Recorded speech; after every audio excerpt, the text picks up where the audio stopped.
જય માતાજી મિત્રો, સ્વાગત છે આજના નવા વિડીયોમાં। આજે તારીખ છે 6/9/2025 ના રોજ હવામાન વિભાગની આગાહી પ્રમાણે મિત્રો દાંતીવાડા ડેમના ઉપરલે ભાગમાં વરસાદ છે તેવા મળતા સમાચાર મુજબ સમાચાર મળ્યા છે। તેના અંગે હાલમાં દાંતીવાડા ડેમ ઉપર એક નજર કરીએ તો હાલમાં દાંતીવાડા ડેમમાં પાણીની આવક 2692 ક્યુસેક પાણીની આવક છે અને દાંતીવાડા ડેમની સપાટી 585.60 ફૂટે પહોંચી ગઈ છે।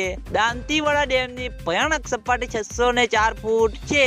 દાંતીવાડા ડેમ 53.50% ભરાઈ ગયો છે। મિત્રો મળતા સમાચાર મુજબ મિત્રો હવામાન વિભાગની આગાહી પ્રમાણે દાંતીવાડા ડેમના નીચાણવાળા વિસ્તારોને એલર્ટ કરવામાં આવ્યા છે મિત્રો, કારણ કે મિત્રો ઉપરવાસમાં વરસાદ હોવા છતાં તેના અંગે મિત્રો એલર્ટ કરવામાં આવ્યા છે। તો તેનો મિત્રો ઉપરવાસમાં વરસાદ હશે અને દાંતીવાડા ડેમમાં પાણીની આવકમાં વધારો જોવા મળશે તો તેનો મિત્રો આ ચેનલ ઉપર મિત્રો વિડીયો જોવા મળશે, એટલે તમે આ ચેનલને સબસ્ક્રાઇબ કરી દેજો, જેથી કરીને મિત્રો આ ચેનલ ઉપર મિત્રો આપણે તાજા લાઈવ અને સાચા જ સમાચાર મળશે। એટલે તમે બધા અમારી ચેનલ ઉપર નવા હોય તો સૌથી પહેલા વિડીયોને લાઈક કરી દેજો, કોમેન્ટ કરી દેજો અને ચેનલને સબસ્ક્રાઇબ પણ કરી દેજો। તો મિત્રો જય માતાજી।